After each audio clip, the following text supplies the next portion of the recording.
녹음을 안 하고 있었네. 자, 그러니까 그 가나안 7족속이 지금 그 땅에서 그렇게 더러운 죄를 많이 지었기 때문에 하나님께 쫓겨나고 있는 거예요. 그래서 다 죽이라고 그랬죠. 하나님이 왜 죽이라고 했어요? 너희가 그 가나안 땅에 들어가면 거기 사는 사람들을 살려두지 말고 다 죽이라고 했거든요. 왜 죽이라고 했을까요? 여러 가지가 이유가 있는데 첫 번째는 그 사람들이 그 가나안 7족속의 죄가 너무 지금 포악했기 때문에 하나님이 심판하시는 겁니다. 그들을 무조건 죽이라고 한 게 아니라 그 사람들이 더 이상 두고 볼 수 없을 만큼 죄악된 삶을 살았기 때문에 마치 소돔과 고모라처럼 그런 죄를 살았기 때문에 그들을 쫓아내고 그들을 다 죽이고 살려두면 만약에 살려뒀을 경우에 어떤 위험성이 있냐? 너희가 혹시 그 사람들처럼 변해갈 수 있으니까 그렇게 되면 안 되니까 다 죽여버려라 이렇게 얘기했거든요. 다 죽였어요. 다 죽였는데 실제로는 다 못 죽였죠. 네? 다 죽이라고 했는데 실제로 다 못 죽였어요. 살아남은 사람들이 있었잖아요. 그래가지고 지금까지 고생하고 있는 거죠. 그때 다 죽였으면은 괜찮았을 텐데 아직 그때 못 죽이고 지금 와서 죽이려고 그러니까 지금 죽여지나요?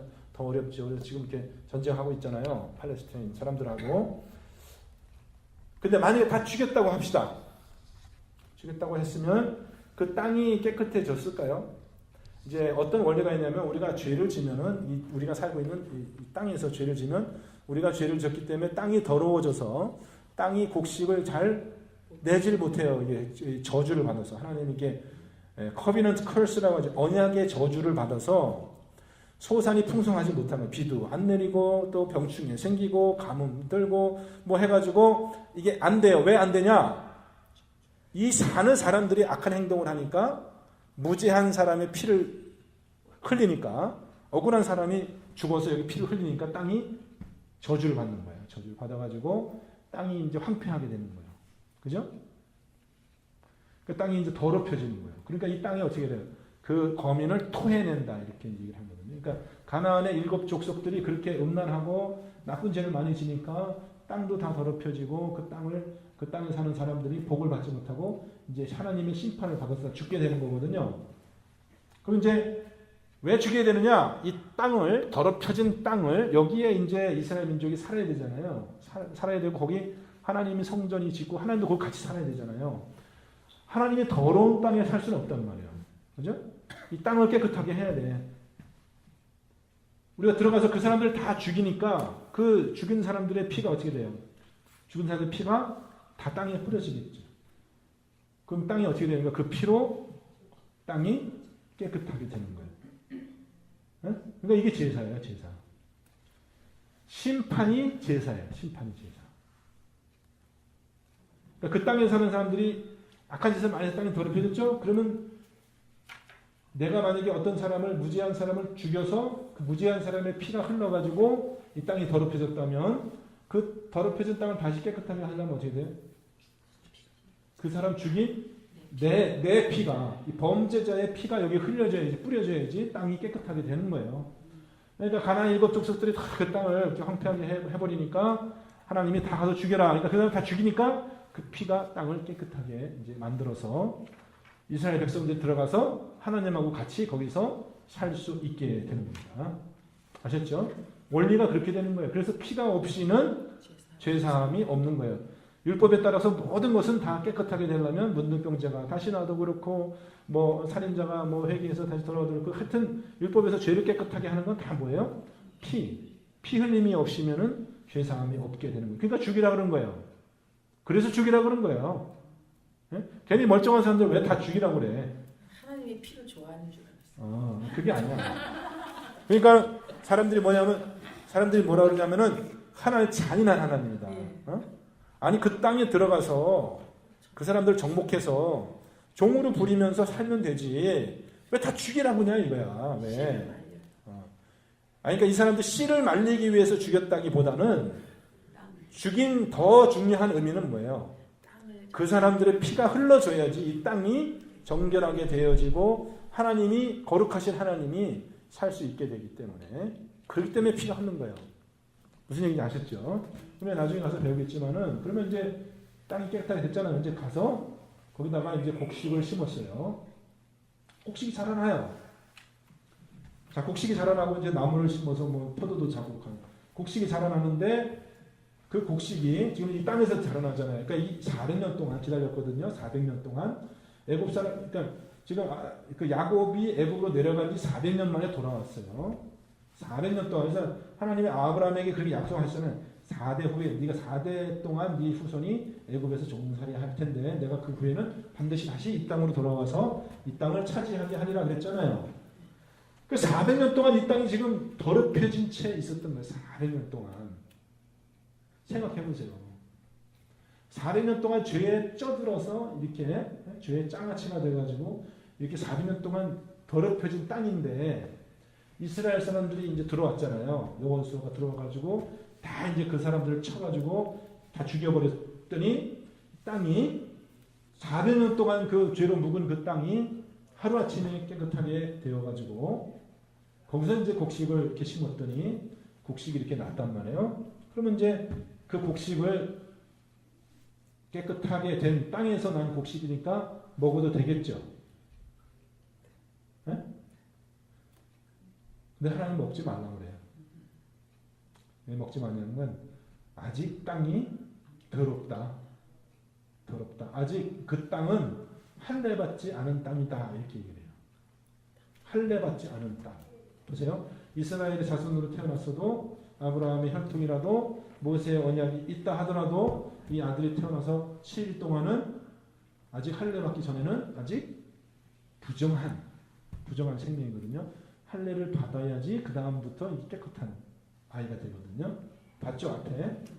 근데 이 땅은 지금 다 피를 흘려서 죽여서 깨끗하게 된 것 같은데 아직 이 땅이 속까지 다 깨끗하게 된 건 아니기 때문에 그 땅에서 자라나는 그 곡식을 너희들이 먹지 말라 그래요.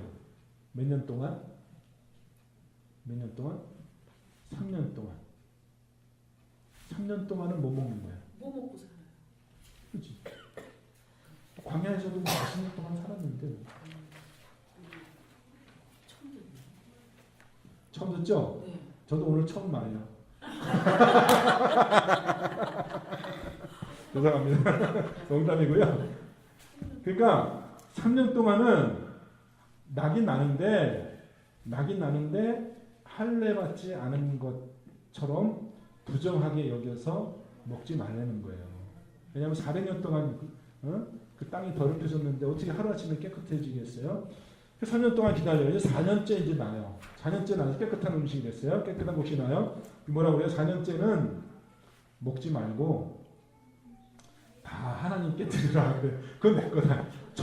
깨끗한 데서 난 첫 열매니까 그거 다 내 거다. 4년째는 또 못 먹고 다 하나님께 드리는 거예요. 5년째부터 난 것을 이스라엘 백성들이 먹고 삽니다. 하나님 이기주의. 하나님이 이기주의인데 얼마나 철저하게 이기주의냐면은 그러니까 하나님은 뭐든지 생각이 뭐예요? 이게 깨끗하냐 더럽냐, 이게 거룩하냐 좋대냐. 유대인들은 머릿속에 생각이 뭐예요? 항상 오늘 내가 누구 만나러 가야 되겠는데 이 사람이 깨끗한 사람인가 아닌 사람인가, 내가 어디서 만나기로 했는데 이 장소, 이 식당이 깨끗한 식당인가 더러운 식당인가, 내가 이 식당에 가서 뭘 음식을 시켜 먹어야 되겠는데 이 음식이 깨끗한 음식인가, 더러운 음식인가. 이렇게 먹으려고 포크를 집으려고 그러는데 이 포크가 이게 깨끗한 포크인가, 더러운 포크인가.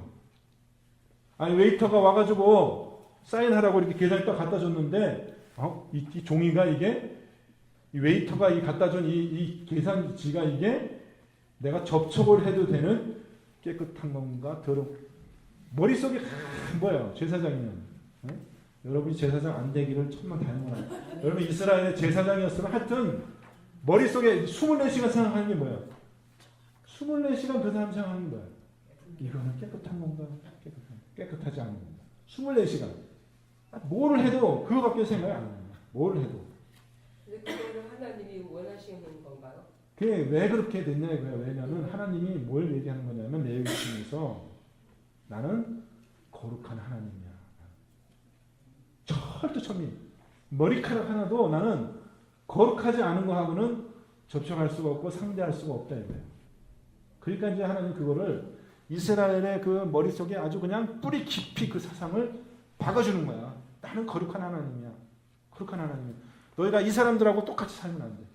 네? 뭐 예를 들어서 네, 질문하세요. 여호사야서에 보면요. 네. 요단강을 건너고 나서 바로 이스라엘 백성들한테 만나가 붙이고 나서 땅에 소출을 먹었다는 그런 성경 구절이 있거든요. 어디에 그런 게 있어요? 처음 듣는 얘기네. 오늘 처음 얘기하셨죠? 여호수아서 몇 장 몇 절이 있어요? 5장 12절이요. 다 찾아서 한번 읽어보세요. 5장 12절, 여호수아서 5장 12절. 여호수아서 5장 12절.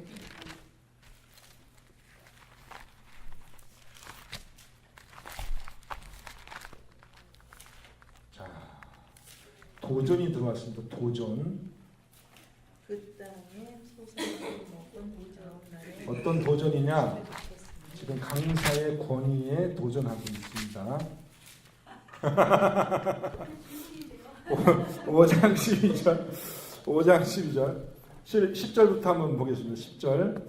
또 이스라엘 자손들이 길갈은 요단강을 건너서 첫 번째 만난 도시 그 여리고 이제 들어가기 전에 길갈이 있었고요. 길갈에 진쳤고 그달 14일 저녁에 1월 14일이 6월절이죠.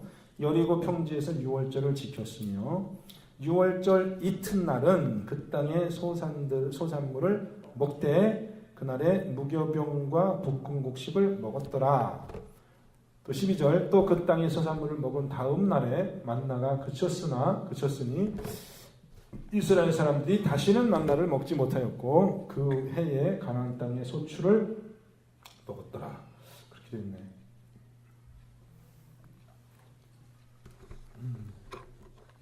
왜 그랬을까? 아니 그러니까 이 의미는 뭐냐면 그러니까 이제 목사님 얘기하시는 3년 후에 그때 그 시기 그러니까 그 전까지는 하나님의 만나를 주신 거죠. 근데 여기는 너무 구체적으로 이게 6월절 길갈에 진친 그 상태 여리고 성 싸움하기 전에 이미 그 땅에 소산을 먹었다라고 되어 있거든요. 자 그러면 다시 레위기서로 한번 돌아가 보겠습니다. 레위기서 18장 레위기서 18장이 아니라 19장 한번 19장의 23절 19장의 23절 보겠습니다. 너희가 그 땅에 들어가 각종 과목을 심거든 그 열매는 아직 할례 받지 못한 것으로 여기되 곧 3년 동안 너희는 그것을 할례 받지 못한 것으로 여겨 먹지 말 것이요. 24절 넷째 해에는 그 모든 과실이 거룩하니 여호와께 드려 찬송할 것이며 다섯째 해에는 그 열매를 먹을지니 그리하면 너희에게 그 소산이 풍성하리라. 나는 너희 하나님 여호와입니다. 여기서는 차이가 이것은 이제 그 곡식이 아니라 과목으로 되어 있네요. 과실. 곡식이 아니라 과실. 그래서 아마 제가 아까 말씀을 좀 잘못 드린 것 같은데 그 땅에서 나는 소산 중에 곡식은 아마 먹어도 되는 것 같고요. 이 말씀을 보면은 과목, 과실에 대한 것으로만 그렇게 제한이 되어 있습니다. 한번 연구해 볼 가치가 있네요. 왜 과목은 이렇게 하라고 그러놓고 과실은 왜 이렇게 하라 놓고 곡식은 왜 먹어도 되게 하셨는지 한번 좀 생각을 해보겠습니다. 자, 하여튼 중요한 원리는 뭐냐? 땅이 정결하게 되어지기 위해서 피가 흘려져야 된다는 거죠. 네? 피가 흘려져야 되고 소위 그 안식년이라고 하는 거 있잖아요. 안식년에는 이제 땅이 쉬거든요. 땅을 쉬게 하시는 원리가 이 레위기서에 이제 나중에 25장에 나오거든요. 거기로 가고 있는 겁니다. 그 안식일이 있고 안식월이 있고 안식년이 있는데 그 땅을 안식년에는 땅이 쉬도록 해줘야 되는 거예요. 그래야지만 그것이 정결하게 되는 겁니다. 그래서 3년 동안 처음에 이제 첫 소산이니까 3년 동안 이것을 쉬게 하는 것이 굉장히 중요한 의미가 있습니다. 자, 그러면 다시 18장에 갔습니다. 18장 24절 너희는 이 모든 일을 스스로 더럽히지 말라. 내가 너희 앞에 쫓아낸 족속들이 이 모든 일을 말미암아 더러워졌고 25절 그 땅도 더러워졌으므로 그렇게 됐죠.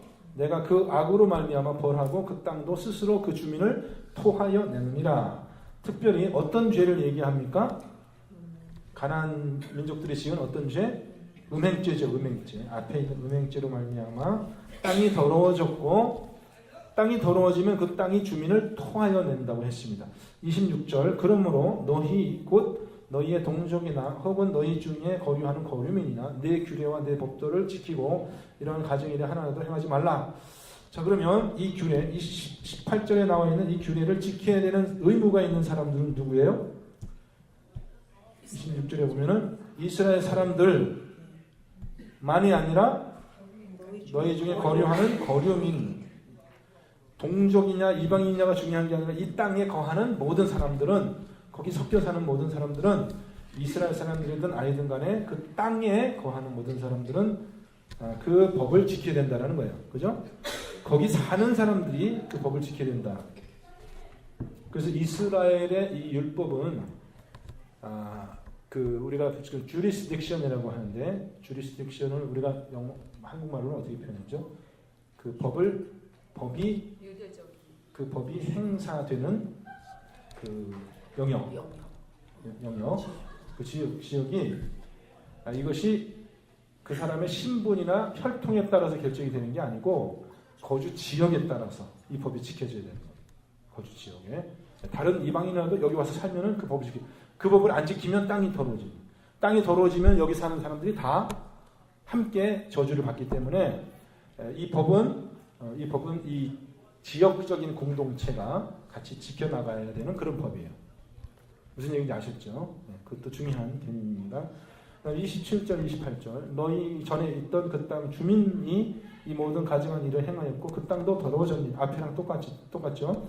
너희도 더럽히면 어떻게 된다고요? 그 땅이 너희가 있기 전 주민을 토한 것이 너희를 토할까 하노라. 실제로 그런 일이 일어났어요? 안 일어났어요? 실제로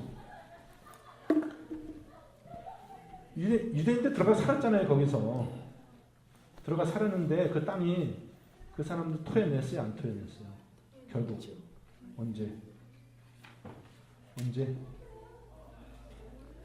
언제 토해냈냐? 바벨론의 포로로 다 끌려갔잖아요. 바벨론의 포로로 다 끌려갔잖아요. 하나님이 말씀하신 그 법을 지키지 않으니까 그 땅이 다 더러워졌잖아요. 그래서 하나님이 뭐라고 하냐면 너희가 다 이방 땅으로 끌려가서 거기서 몇 년 동안?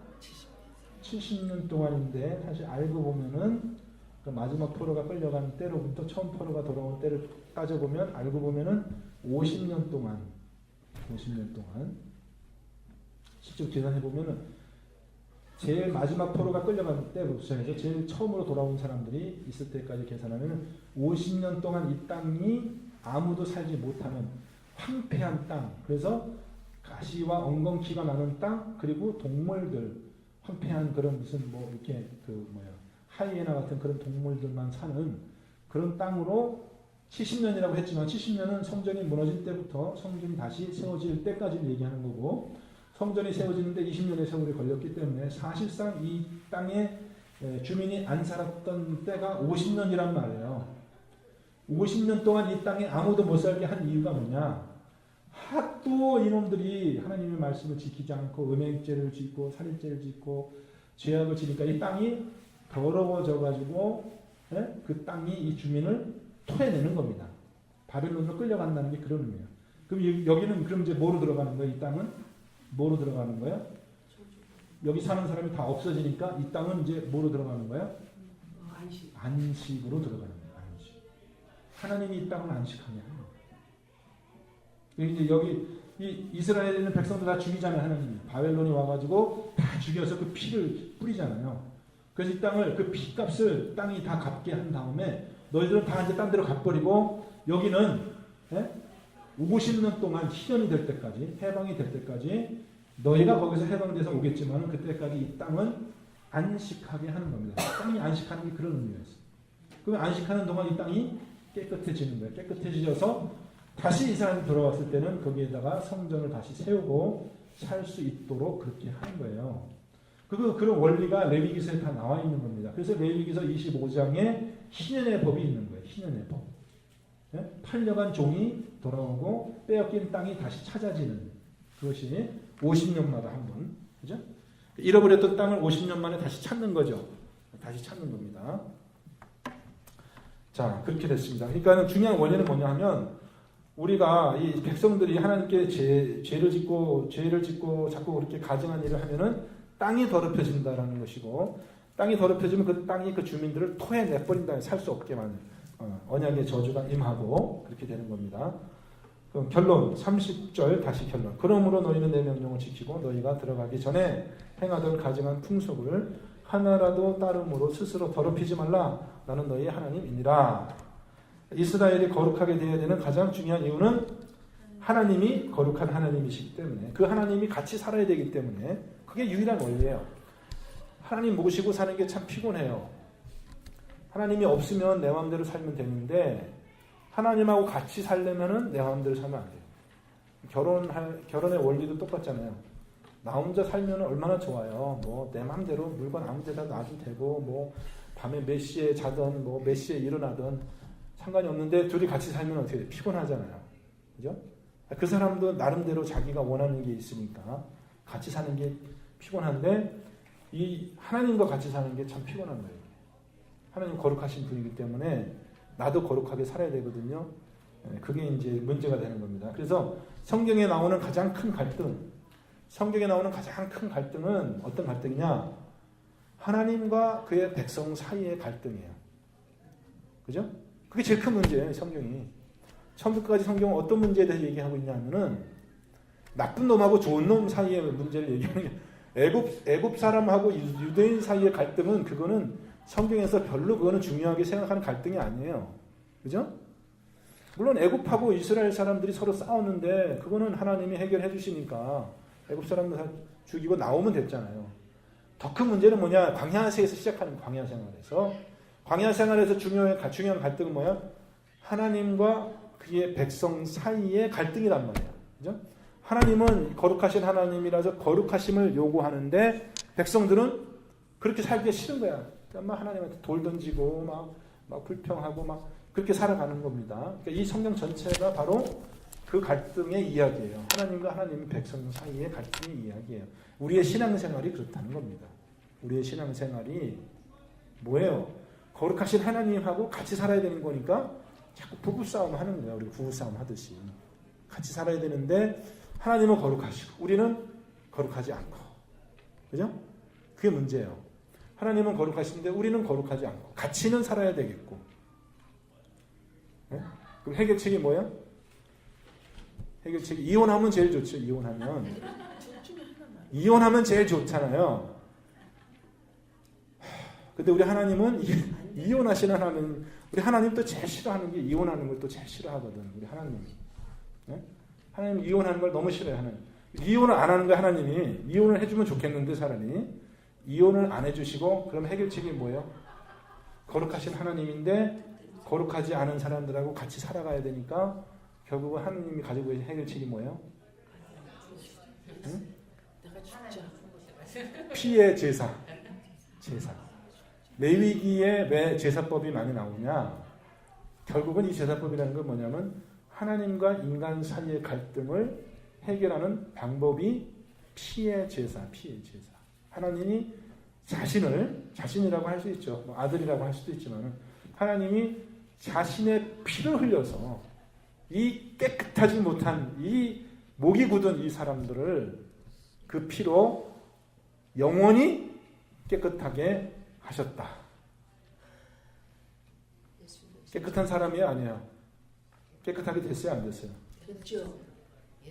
깨끗하게 된 건 분명한데, 깨끗하게 된 건 분명한데, 깨끗하게 된 건 분명한데 여전히 이 버릇을 고치지 못하고 여전히 그렇게 살아가는 그 죄인을 하나님이 그냥 인정하시고 사랑하시고 내가 너를 위해서 피를 흘려줬다. 제사를 드려줬다. 이제는 괜찮다. 이렇게 하나님이 우리를 받아주신 거예요. 할렐루야. 할렐루야. 그럼요. 그렇게 되는 겁니다. 그래서 결국 우리를 거룩하게 되는데 하나님께서 우리를 거룩하게 피의 제사로 우리를 거룩하게 하시고 그 하나님의 핏부림을 받은 주님의 백성들은 결국은 거룩한 삶을 살게 될까요? 아니면 옛날처럼 그냥 그대로 살까요? 되죠. 그게 살죠. 거룩하게 살게 된다. 이게 결론이에요. 이게 하나님 우리 깨끗하게 하셨는데 옛날처럼 똑같이 더러운 모습으로 죄를 지으면서 계속해서 산다. 하나님이 그걸 용납하신다는 거는 그 성경의 결론이 아니에요. 성경의 결론은 뭐냐? 하나님이 우리를 피의 제사로 깨끗하게 해 주셨다. 그래서 우리가 깨끗하게 되었다. 그러므로 우리가 깨끗하게 살아간다. 이게 결론이에요. 이게 그 결론이 이상한 데로 빠져버리면 안 됩니다. 결론이 이상한 데 그러므로 우리는 막 살아도 괜찮다 이렇게 빠져버리면 안 된다. 그러므로 우리가 깨끗한 삶을 살게 됩니다. 이렇게 결론을 내고 우리가 정말 예수 그리스도의 피로 정결하게 받은 그 백성인지를 우리가 자꾸 생각을 해봐야 되는 겁니다. 19장으로 넘어가겠습니다. 19장. 19장은 아까 뭐라 그랬습니까? 레위기의 10계명 따라해 보세요. 레위기의 10계명. 19장은 레위기의 10계명. 그럼 10계명이 성경에 몇 군데 나온다고 그랬어요? 구약에 세 군데. 첫 번째는 출애굽기 20장. 두 번째는 신명기 5장. 신명기 5장. 이렇게 나오고 그다음에 레위기 19장. 보겠습니다. 자, 레위기 19장. 여호와께서 모세에게 말씀하여 이르시되 많이 들었죠? 그렇습니다. 새로운 주제가 시작될 때, 문단이 바뀔 때, 주제가 바뀔 때 이렇게 항상 시작하죠. 2절 너는 이스라엘 자손의 온 회중에게 말하여 이르라 너희는 거룩하라 이는 나 여호와 너희 하나님이 거룩함이니라. 누구에게 말하라 그랬어요? 누구에게? 이스라엘의 온 회중에. 제사장들에게? 아니에요. 왕에게? 아닙니다. 선지자들에게? 아닙니다. 장로들에게? 아닙니다. 이스라엘 온 회중이 들어야 될 말인데 무엇입니까? 계명의 핵심. 너희는 거룩하라. 왜? 내가 거룩하기 때문에. 이렇게 되는 겁니다. 그죠? 하나님이 거룩하기 때문에 우리도 거룩해야 된다. 이게 하나님의 명령이 이제 19장의 언약 형식입니다. 이거 언약 형식. 커비넌트 포뮬러 약속을 하는 그런 공식입니다. 3절 너희 각 사람은 부모를 경외하고 나의 안식일을 지키라. 나는 너희 하나님 여호와이니라. 어디서 많이 듣던 얘기죠? 10계명 중에 몇 계명이에요? 4계명? 아직 그게 또 분명하지 않으시네. 자, 1계명 출애굽기까지 다 배운 다시 복습. 1계명 여호와 한 분만. 여호와 한 분만. 하나. 그래서 1계명이야. 둘. 우상 금지. No idol. 두 자로 되어 있어요. 자, 손가락 둘을 하면서 손가락 둘. No idol. 우상 금지. 손가락 둘. 자, 손가락 하나. 여호와 한 분만. 둘. 우상 금지. 셋. 여호와의 이름을 망령되이 일컫지 말아요. 세 단어로 하면은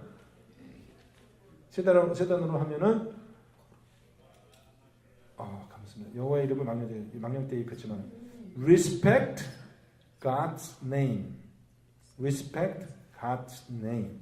하나님의 이름을 망령되이 일컫지 마라. 네 번째. 안식일을 거룩하게 지켜라. Keep the Sabbath holy. 안식일을 거룩하게 지켜라.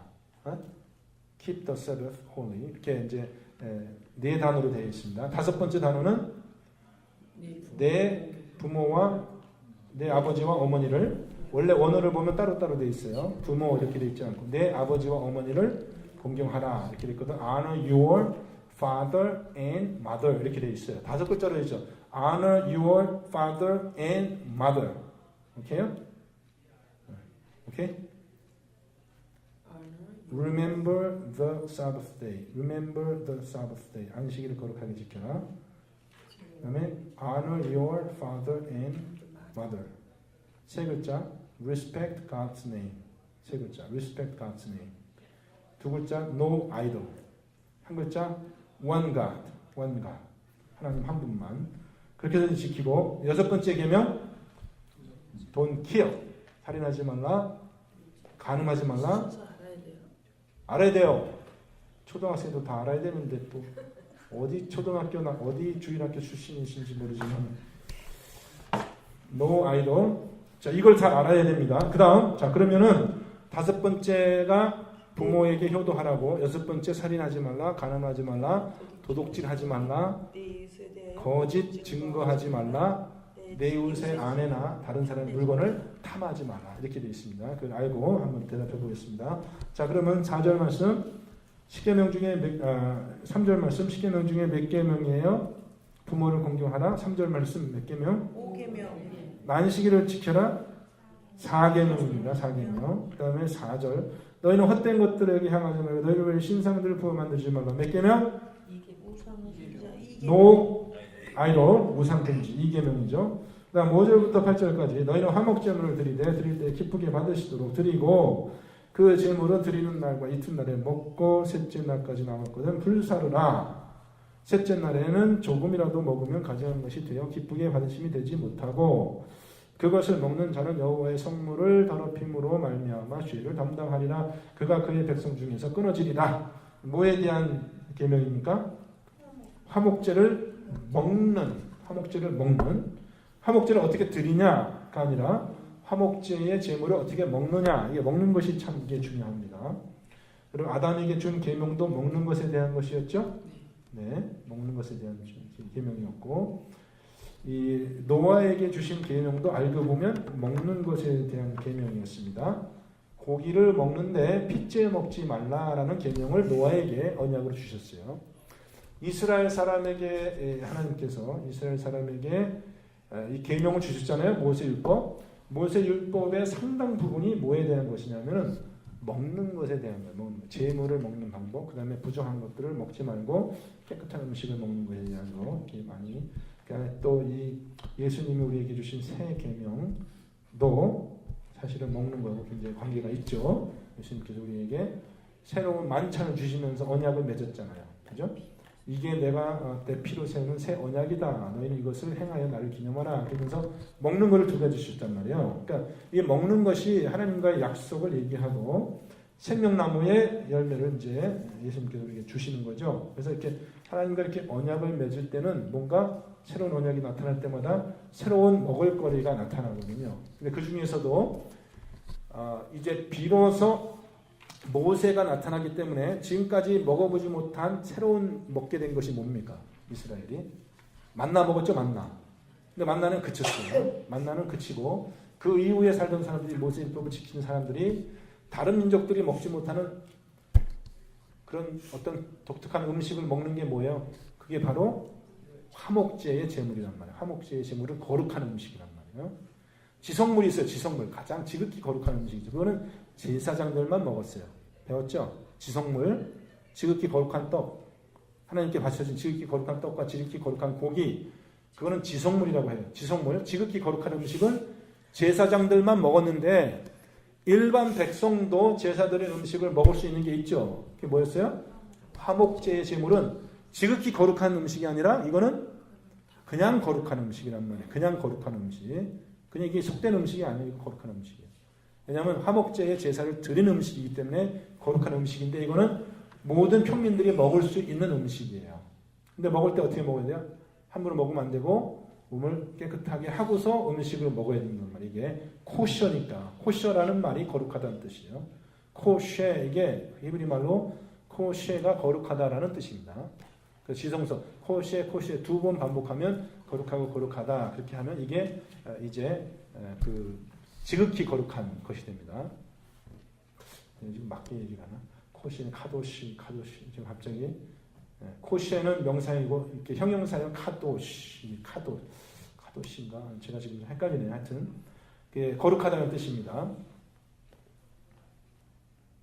그러니까 거룩한 떡을 먹을 때, 거룩한 제물을 먹을 때는 이스라엘 사람도 거룩하게 해야 되고 오늘 이 규례가 뭐냐 하면 첫째 날하고 둘째 날까지는 먹을 수 있는데 셋째 날에는 그것을 먹지 말라는 거예요.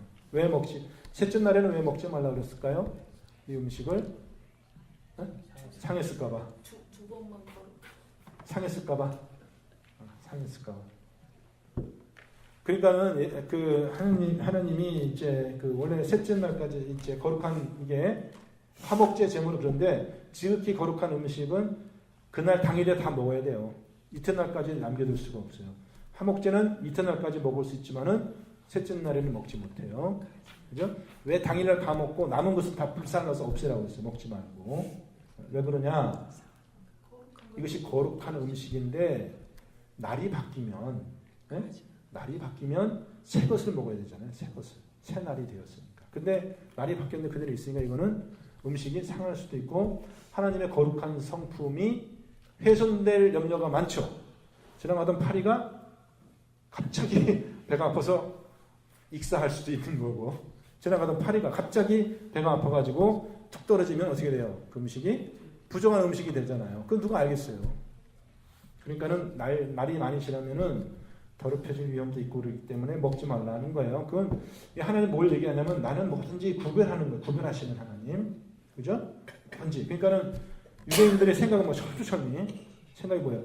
야, 이거 하루 있다가 먹어도 깨끗한 음식인가? 아닌가? 혹시라도 뭐 잘못되지 않을까? 이거를 늘 생각하고 조심스럽게 하나님의 거룩함을 그렇게 다루라는 거예요. 먹을 때 그렇게 조심하라는 거죠. 그러니까 예수님이 손 안 씻고 밥을 먹는 거 보고 유대인들이 깜짝 놀라는 거지. 아니 어떻게 손도 안 씻고 밥을 먹어? 이 사람은 하나님의 법을 따르는 사람이 아니다라고 생각을 할 수밖에 없죠. 네, 손을 안 씻고 밥을 생각할 수도 없습니다.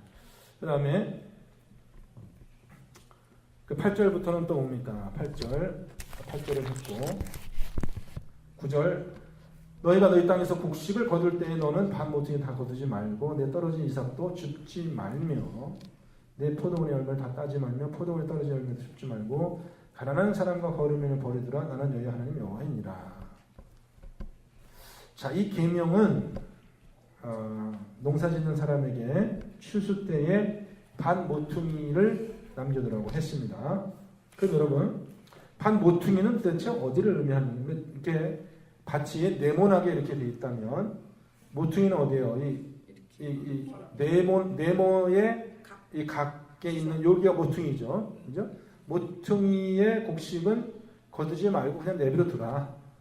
그래서 이제 그거는 가난한 사람들이나 거류민들이 와서 배고프면 그냥 이거 보통 이삭 줍기 한다. 이삭 줍기. 추수를 다 했어요. 한번. 추수를 다 하고 나서 거기 또 남은 것이 있어가지고 또 이제 그 이삭 줍기를 하거든요. 그거는 이제 주인은 하지 말고 동네 사는 사람들 보고 그것을 하라고 얘기를 합니다. 포도원도 마찬가지예요. 여러분 포도를 따보면 아시겠지만은 포도 이제 수확철이 됐어요. 포도를 다 땄어요. 네? 땄어요. 따고 나서 한참 있다 한 열흘 지난 다음에 가보면은 거기 또 포도 열매가 또 언제 났는지 또 나 있어요. 그런 거 여러분 보셨어요? 그러니까 처음에 딸 때는 잘 뭐 이렇게 아직 익지도 않고 그래서 제대로 내지 않고 그래서 상품 가치가 없으니까 안 땄는데 얼마 있다 또 가보면은 또 그게 자라가지고 또 포도가 달려 있을 수 있거든요. 네, 그런 거를 이제 따지 말라는 거예요. 그냥 내버려 두라는 거예요. 그거는 다른 사람들 먹게 그냥 내버려 두라는 겁니다. 그럼 왜 이런 계명을 주셨을까요? 가난한 사람들을 위해서, 구제하기 위해서. 근데 한 가지 원리는 뭡니까? 지금 중요한 레위기의 원리는 가난한 사람들을 위한 것도 중요하지만 레위기의 지금 중요한 원리는 뭐냐면 무엇이 거룩하고 무엇이 속되고 무엇이 부정하고 무엇이 깨끗하냐 이것이 지금 레위기의 주 관심사거든요. 근데 갑자기 왜 가난한 사람들은 왜 나오는 거예요? 이게 지금까지는 쭉 무엇이 깨끗하냐 더럽냐 이거를 쭉 얘기를 했거든요. 근데 갑자기 왜 가난한 사람들 나오겠어요?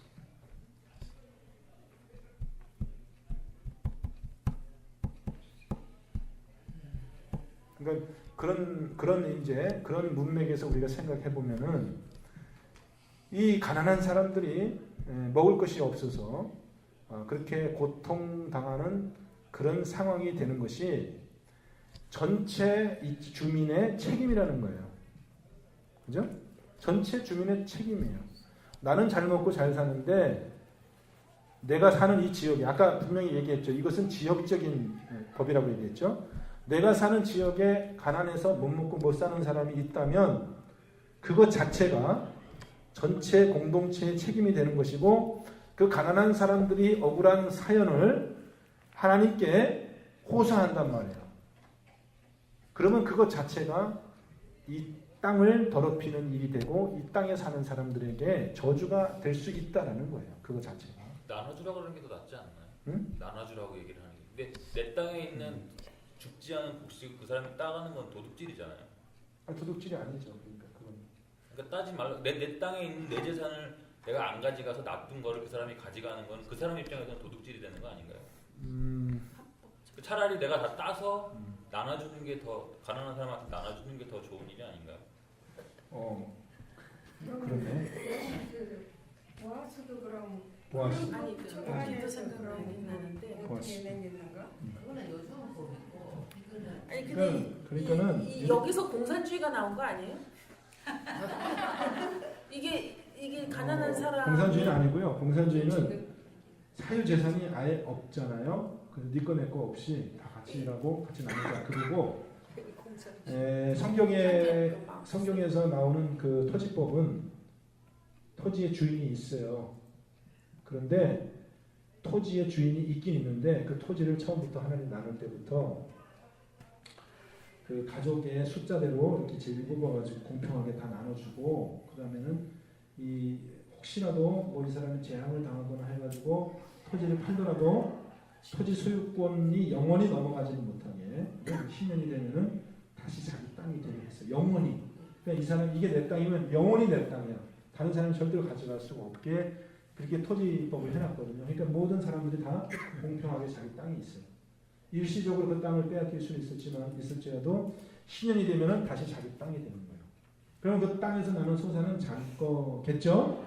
자기 건데 유대인의 그 경제관념에서는 내 거라는 것이 내 것이 아닐 수도 있다라는 거예요. 지금 우리가 생각하는 것처럼 이 토지의 사용권과 소유권이 전부 나한테 있으니까 이 토지에서 나는 건 다 내 거다가 아닐 수 있다는 거예요.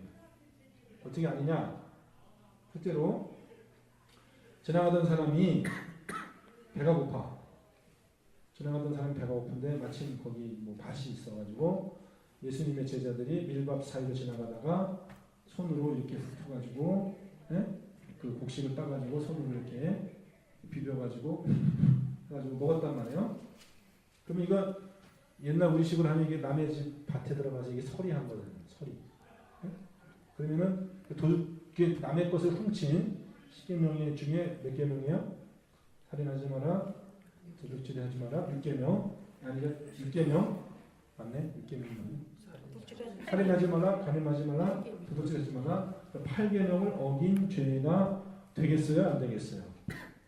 남의 밭에 가서 이렇게 손으로 대다서 그게 아니라는 거예요. 그게 아니라는 거예요. 왜냐하면은 모든 계명 중에서 가장 우선되는 계명이 뭐냐? 생명의 법입니다. 생명의 법. 그래서 제사장들이 먹는 그 떡을 거룩한 떡을 다윗이 먹으면 안 되거든요. 다윗은 제사장이 아니야. 내줬어요. 먹어도 됩니다.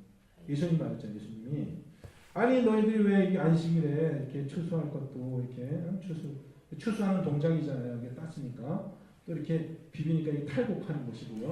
호호호 불었으니까 이거는 정리하는 거고 또 먹었으니까 뭐 하여튼 그래서 뭐 안식일에 하지 못할 4가지 행동을 했대요. 추수하는 행동, 또 타작하는 행동, 또 정리하는 행동, 뭐 해가지고 이제 유대인들이 시비를 걸었을 때 예수님 하신 말씀이 그 법보다 더 중요한 법이 있는데 생명의 법이라 이거야. 안식일 날 생명을 구하는 것은 괜찮다 이거야.